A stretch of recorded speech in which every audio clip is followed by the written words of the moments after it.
This is Stephen McKinley Henderson, and you're listening to This Is Purdue.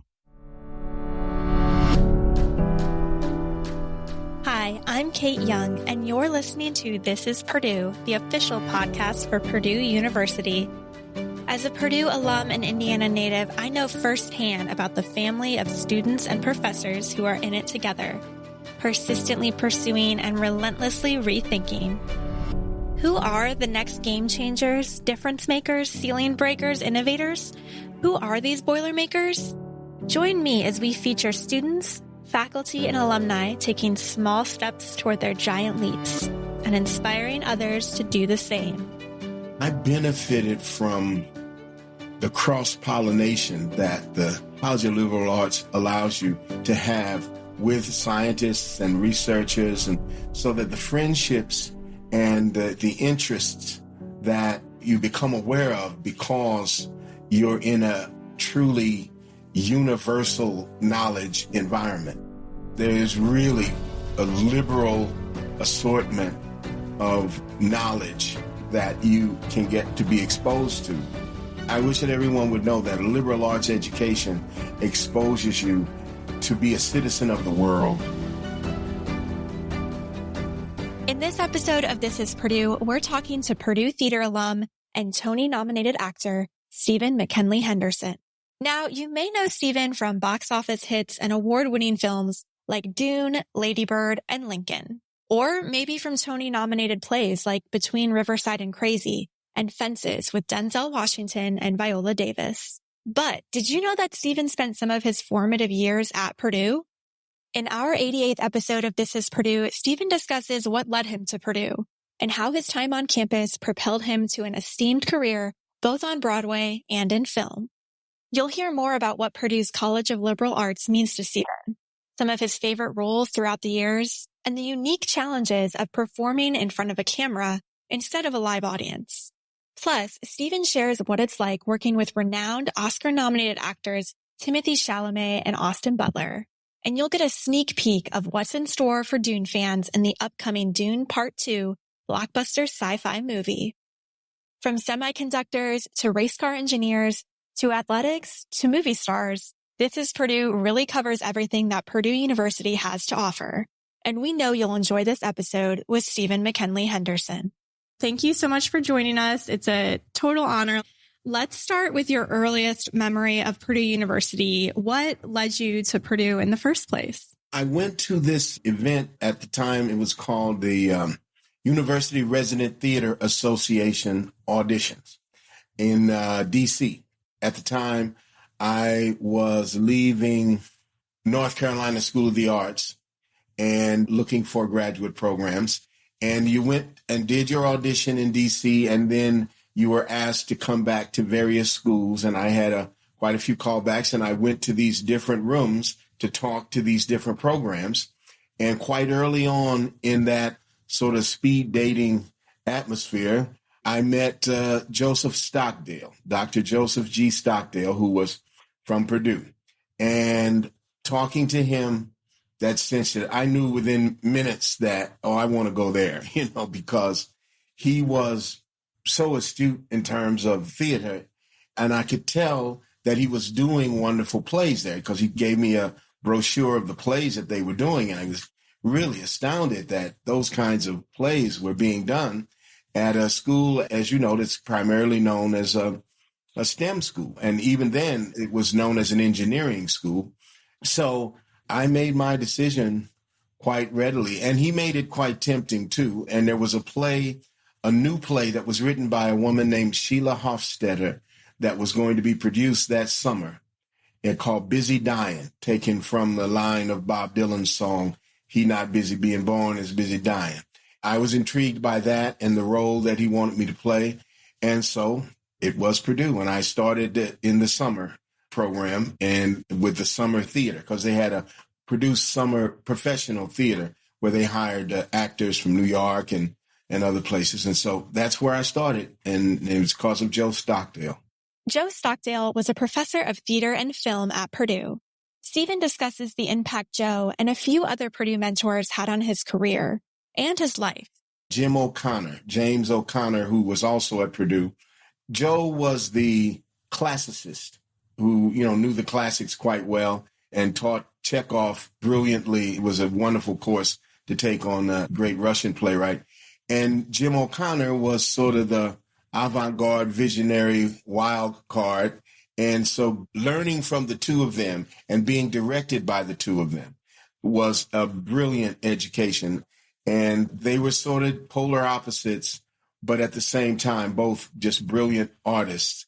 And so between Jim O'Connor and Joe Stockdale and Antonio Zamora, who ran the Black Culture Center at the time, Tony Zamora, who was a jazz saxophonist and who had his own group, but was the director of the Culture Center. And I had an assistantship there at the Culture Center. So those three men were my guiding lights while I was at Purdue and beyond. If you check out our Instagram at Life at Purdue, you can see a photo of Stephen from the play Remembrances in the Louisville Harlem, which was directed by Jim O'Connor in 1976 at Purdue. Stephen tells us about a few other key memories from Purdue, which include his involvement in the Black Cultural Center, and one extremely pivotal moment in his life, meeting his wife. And by the way, this Boilermaker couple recently celebrated their 45th anniversary. Tell us more about your involvement with the Black Cultural Center. I read that you were the director of the drama workshop there. Tell us about some more memories from that time. Well, that was just a fabulous reality on the campus of Purdue for many African-American students. And I got to direct an original play there called A Modern Gospel. And I cast my wife in a role who was to become my wife. I cast her as the grandmother in the play. And she was quite surprised because she had auditioned to play the mother. And she was saying, well, you would cast me as the grandmother. But I told her, she hates when I tell this story, but I told her, I'm going to know you until you are a grandmother. I made my play for her very early. She knew it was just to get her in the play because she was the best actor to play the grandmother. So she said, don't give me that line. Just if you want me to play grandmother, play grandmother. So now she is a grandmother and we have 3 grandchildren. That was the kind of really lifelong friendships that were made through the Culture Center and through the theater department at that time. Meeting your wife must be up there in your Purdue moments, but do you have any other favorite Purdue moments or memories when you look back? Yes, we had a Paul Robeson conference, international conference about the life and career of Robeson. And I directed another original play that the head of the Africana Studies program, Dr. Samuel Arthur Hay, he had written a play called The Robeson Place Singers. And I directed that play, and we got 2 guest artists, one from Los Angeles and one from Florida. And we put that show on, and that was a very successful production and a precious memory of my Purdue years. And also 2 plays we did in the theater department, one directed by Joe Stockdale, the Busy Dying play I told you about that was chosen and went to the Regional American College Theater Festival.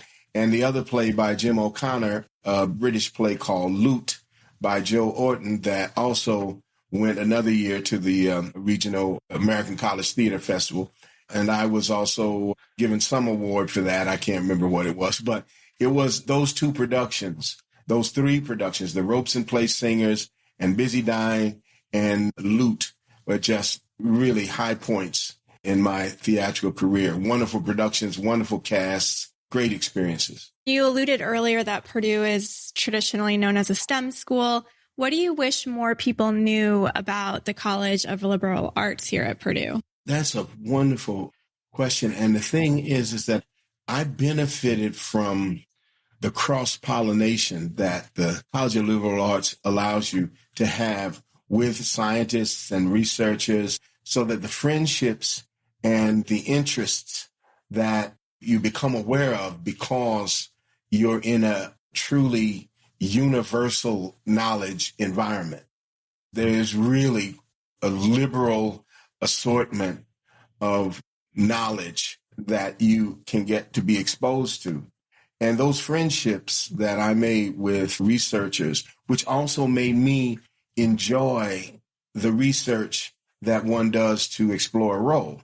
It made research is a creative activity, and creativity calls and requires research. And especially if you're going to play a character who has a profession that you may know nothing about. It's wonderful to go in pursuit of that knowledge that character would have, and what did they have to experience to become that judge or that police officer or whatever, So that was the main thing. I wish that everyone would know that a liberal arts education exposes you to be a citizen of the world and to be welcoming of other cultures. It should be the most expansive thing you can do as a person. It enhances your humanity, the School of Liberal Arts at Purdue. I love that. That makes total sense about the research for a role and how that plays into creativity. I love that. Stephen has received 2 Tony nominations throughout his career so far. The first was for Best Featured Actor in a Play for his role in Fences in 2010. Fences is a 1985 play by American playwright August Wilson. Set in the 1950s, the play explores the evolving African-American experience and examines race relations, among other themes. In 2010, the first Broadway revival of this play opened in New York City, starring Denzel Washington and Viola Davis as the married couple struggling with changing U.S. race relations. Stephen played Denzel's character's best friend and coworker in the play. This revival was nominated for 10 Tony Awards, winning 3 for Best Revival of a Play, Best Actor in a Play, and Best Actress in a Play. Stephen's second Tony nomination came just this year for Best Actor in a Play for Between Riverside and Crazy. In that play, Stephen starred as Walter Pops Washington, a retired New York City policeman living in a rent-controlled apartment on Riverside Drive. The Pulitzer Prize Committee called Between Riverside and Crazy, quote, a nuanced, beautifully written play about a retired police officer faced with eviction that uses dark comedy to confront questions of life and death. Stephen describes the feeling of having 2 Tony nominations under his belt. What does it feel like when you hear that you're a Tony nominee? Well, it just makes you glad you ran away to join the circus all those years ago, and that you cleaned up behind the elephants for a while, and now you made it to the big top, And also, it justifies the belief that those teachers had in you. I went to a wonderful high school in Kansas City, Kansas, Sumner High School in Kansas City, Kansas. And I had wonderful teachers who encouraged me to be an actor, And I was a math major, and I did rather well. It was a double major my first year at Lincoln University in Jefferson City, Missouri. I was a political science and a math major. But I had teachers who literally encouraged me to drop all that serious stuff and pursue acting. One dear mentor, Joe Terrell, who was an engineer for Ford Motor Company, and he had been a supporter of me in my math pursuits. But he told me when the time came that I had to leave Lincoln University and go to Juilliard School in New York and give up the year of college I had, he said, I've never suggested to any math major that I ever mentored that they should do this. He said, but his wife was a director and an acting teacher of mine in high school. And he said, but I've seen you in the plays, and he's, you ought to do it, man. You got a shot, So it seemed to seemed to be my calling. Along with his Tony nominations, Stephen has also received 2 Screen Actors Guild Awards. And a few years ago, Vulture named Stephen as one of the 32 greatest character actors working today. In that Vulture article, they say, quote, Stephen radiates calm and the kind of zen amusement that laughs at whatever's most serious. He is a presence deserving of center stage. Stephen also received 2 other awards this year that carry special significance: the Lucille Lortel Lifetime Achievement Award and the Harold Prince Lifetime Achievement Award at the Drama Desk Awards. So, how did Stephen's Purdue University experience help to tee up this award-winning actor for success? The main thing, Kate, that I got from Purdue was the seamless connection between education and professionalism. And I knew that I was really grateful for the teachers that I had at Purdue, and before that, even in high school, the teachers who were really professional level artists. And so Purdue solidified that idea that it wasn't a matter of those who can do and those who can't teach. That's nonsense. Only those who can teach should teach, and their abilities have the same international impact of professional artists. That's the thing that I really got from Purdue Graduate Theater and my mentors, as well as Zamora there, that he was a world-class jazz artist. The notion that those lines are blurred, that's something that I continue to have throughout my career, that you could do both effectively. Not only is Stephen a wildly successful theater actor, he's also been in many hit movies such as Lincoln, Manchester by the Sea, Lady Bird, and more recently, the Oscar award-winning Dune. You have a ton of experience within the theater world, within Broadway, but then you've also been in absolute blockbuster movies like Dune. Walk us through the difference between theater roles in a movie, and do you like one over the other? No, I just like to be employed, so I one over the other. But I do, at this age, in my 70s, I enjoy film the way I enjoyed theater when I was young. When I was younger, there's no question live theater was it, because the inspiration you get from a live audience, that connection between you, the other actors, and the live audience. And what it turns into with film is being a part of a director's vision, for a director to say, I have this vision and I see you in it as this character. To have someone like Steven Spielberg or Denzel or Halle Berry, Alex Garland, Denis Villeneuve, I mean, these wonderful directors who have this incredible vision and they see you as fulfilling a part of it. So that's really thrilling. And the moment-to-moment spontaneity that's required in film. But the rigor of the theater is to do the show 8 times a week, and a matinee and a night show on Wednesday and Saturday, that's quite a rigor. But the challenge in film is to remain spontaneous if you're doing 15 takes, and to keep discovering till they say, we're going to move on.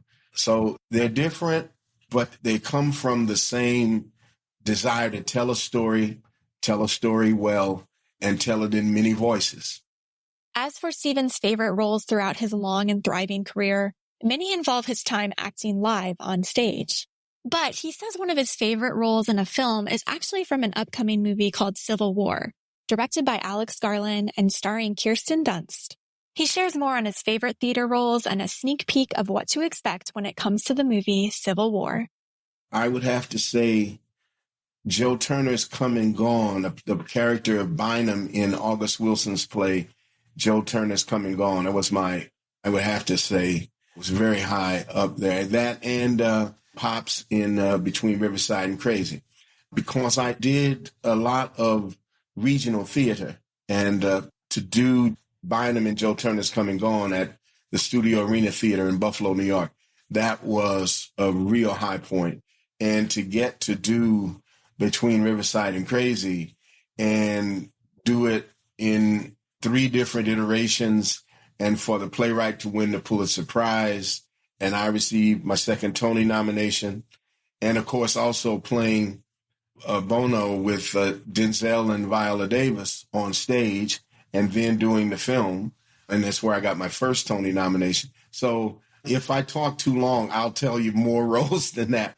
But Joe Turner and Pops in Riverside and Bono, those 3, that's as narrow as I can make, because they're all wonderful experiences. But those 3 experiences, and they're all stage experiences, except one also went to film. But now if I just limit myself to film, I have one that's in the can, as they say, a film by Alex Garland called Civil War that will be out later this year. I really think it's very close to being my favorite role on film. And it was great to be a part of Beau's Afraid, to work with Joaquin Phoenix and Patti LuPone on Beau's Afraid. And that's out there now. But this Civil War by Alex Garland that's coming, and watch for that. That's Kirsten Dunst is the star of the show. But wow, what a film. If you Google it, they'll tell you what they want you to know about it. That's a good tip. Civil War, and it takes place in America's not too distant future. Not the old Civil War, the one that might have happened had January 6th gone the wrong way. So to see our own country in the midst of a new Civil War, which is we want to avoid at all costs. But it was a wonderful film to be a part of, and a wonderful cast, Wagner Moura and Kaylee Spaney, a wonderful group of people. But Kirsten is a fabulous actor, wonderful to work with her.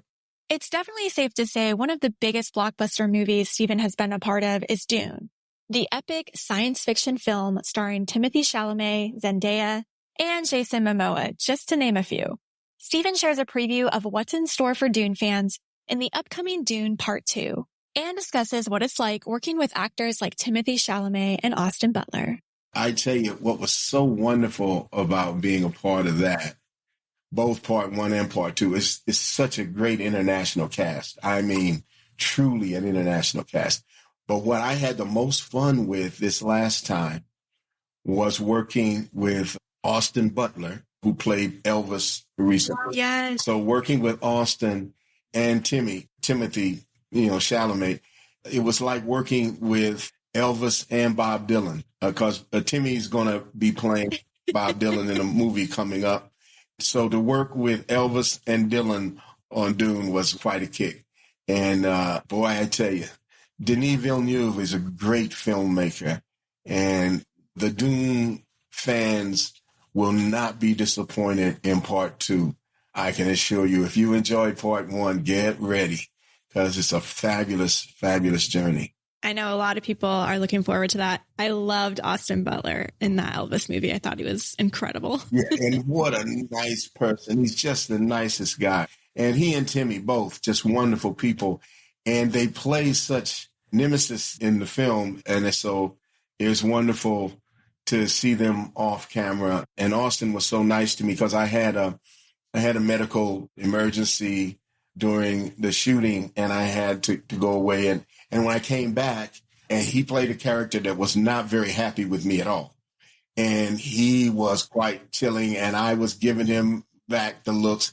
But when they would roll, when they say cut, he would come over and say, "Mr. Henderson, are you okay? Can I help you? Can I get you anything?" And it was just so nice. And then we go back to roll, and he was like, on my case. So I just so appreciated Austin, a wonderful, wonderful person. Now, when you go see Dune Part 2, you'll be able to tell all of your friends and family that a Purdue alum is starring in that film. I asked Stephen what advice he would give to students who want to pursue an acting career, and his answer here is really special. If they want to pursue theater, they're already doing it. If they're not already doing it, then they're not into it. So, I mean, truly, any artist, anyone who wants to be a writer has already filled a notebook with their ideas and their poetry and their short stories. But what I would definitely say is pursue your craft before you pursue your career. Don't be looking for how can I get on television before you really have explored what the art form is and expanded your instrument to be able to do and breathe properly and articulate properly and so forth. So pursue your craft before you pursue your career. And speaking of pursuing your craft, what would you say persistence means to you? Like you said, there's a lot of roles that you probably didn't get. You're kind of working your way up throughout the many years of your career. What does that word persistence mean to you? Well, persistence, actually, for me, it means getting up every day and going to work. It's what my papa did when he worked for the packing house, and what my grandfather did, and my uncles who worked for General Motors. I mean, you get up and you go to work and you take care of your responsibilities. That's why I was very fortunate to meet Pam at Purdue, because you fall in love with acting in the theater, but the people who love you don't necessarily love the theater and acting, okay? So it's very important that you have that kind of support. But the persistence is getting up every day and doing your job. I asked Stephen what role Purdue has played in his life. I mean, I guess I say some of the most important people on my journey I met. Joe and Jim O'Connor and Pam and all these friends. The Culture Center, the Black Culture Center. When I think of Purdue and I think of being a Boilermaker and being a part of that whole tradition because I went to grad school. Now, my wife was in undergrad, and there are many undergrad students, when they Boilermaker, they think football and teepees in the trees and, you know what I mean? And a real Boilermaker when you're drinking at the chocolate shop or Harry's. Yeah, you know what I'm saying? So those are the things. But as a graduate student, I was primarily doing my grad work. And so the Culture Center and Tony Zamora was really, and he was a Boilermaker. In fact, he was a Sagamore on the Wabash. And to get to be one of the old masters, you know? Yes. I'm really quite proud of that. So that means Boilermaker to me. Those are the things. And just the Wabash River and all Tippett Canoe. And I mean, just so much, the surroundings. It's just a wonderful West Lafayette and along the Wabash. Evenings, cool breezes. Right. Yeah, the real deal. Stephen recalls a particular Purdue-themed moment while on set for the movie Tower Heist, starring Eddie Murphy, Ben Stiller, and Matthew Broderick, just to name a few. This movie was released back in 2011. I got to be a part of a film called Tower Heist. And in this movie, Tower Heist, they have the Thanksgiving Day parade.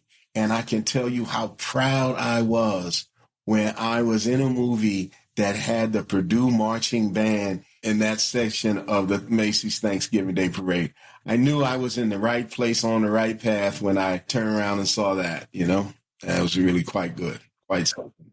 As for Stephen's next giant leap, well, it's not something we've heard yet on This Is Purdue, but it certainly is a very special leap. The giant leap of grandparenthood. That's my favorite thing right now. I have 3 grandchildren, and my son and his wife, they have one boy, and then they have boy-girl twins. And that little girl, she's got me right in the palm of her hand, and she bosses her brothers around too. So, yeah, my next great leap and my current most fulfilling enjoyment is being a grandparent. That's wonderful. Are you shooting anything right now? What's your schedule like? Do you have plenty of time with your grandkids? No, well, they live in Los Angeles and I live in Buffalo, but I'm currently shooting in Toronto a wonderful limited series on Netflix called The Madness. Ooh. With a great actor, Coleman Domingo, and Marsha Stephanie Blake and John Ortiz. It's a wonderful, wonderful limited series. I love the role, and especially supporting Coleman Domingo, who's a wonderful talent. So this is my favorite thing. I get picked up because I live in Buffalo and they're shooting in Toronto, so I don't have to get on a plane or anything. They send a car to my door, pick me up, drive me across the border, and I shoot for a couple of days and then come back home until they call me again. And I'm in 4 of the 8 episodes. So I've been shooting from early June to till August. We can't thank Stephen enough for his time. What a treat to have a famous movie and Broadway star on our official university podcast. If you're interested in watching some clips from my virtual interview with Stephen, head over to our podcast YouTube page, youtube.com/@ThisIsPurdue. Be sure to subscribe there so you never miss any of our podcast videos. This is Purdue is hosted and written by me, Kate Young. Our podcast videography for this episode was led by Ted Schellenberger in collaboration with Thad Boone, who is a huge Dune fan, by the way. Our social media marketing is led by Ashley Schroyer and Maria Welch. Our podcast photography is led by John Underwood. Our podcast design is led by Caitlin Freeville. Our podcast team project manager is Emily Jesselaitis. Our podcast YouTube promotion is managed by Megan Hoskins and Kirsten Baumann. Our podcast research is led by Sophie Ritz, and additional writing assistance is led by Joel Meredith. Thanks for listening to This is Purdue. For more information on this episode, visit our website at purdue.edu/podcast. There you can head over to your favorite podcast app to subscribe and leave us a review. And as always, boiler up.